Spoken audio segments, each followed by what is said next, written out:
On change complètement de sujet maintenant, vacances ou pas, les délais sont toujours de plus en plus longs pour passer son permis de conduire. En attendant, on prend des leçons longtemps ça coûte cher. Conclusion, de plus en plus d'apprentis conducteurs utilisent des voitures à double commande. On peut en louer, sans permis, on peut les conduire à côté d'un proche qui a au moins, lui, 3 ans de permis. À Caen, Axel Cariou, Xavier Toby. Après 26 heures de conduite dans une auto-école classique, Alban ne se sent pas encore prêt à passer son permis. Alors depuis quelques jours, il a opté pour une nouvelle solution, louer une voiture à double commande. Et c'est Odile, sa maman, qui joue aux monitrices. Là, on a repris 5 leçons en dehors du forfait de l'auto-école.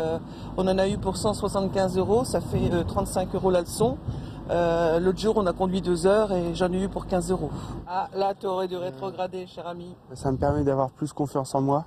Parce que j'ai pas un moniteur qui est froid et que je connais pas. Parce que des fois, il y a des moniteurs qui parlent limite pas. Alors là, j'ai ma mère, donc je suis plus rassuré. Et la formule connaît un vrai succès. Ce loueur officie depuis 1 an et déjà 900 candidats lui ont fait appel, séduits par la grande flexibilité du système.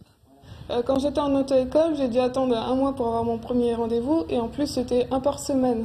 Je pense que c'est pas suffisant pour progresser rapidement. Là, je conduis tous les jours. Les véhicules sont alloués 24 heures sur 24. Seule contrainte, l'accompagnateur doit avoir au moins 3 ans de permis. Il ne s'agit pas de remplacer l'auto-école, mais de parfaire son expérience. En école classique, le taux de réussite moyen en France est de 55%. Donc si on fait de la complémentarité avec un peu d'accompagnement, les taux dépassent les 80.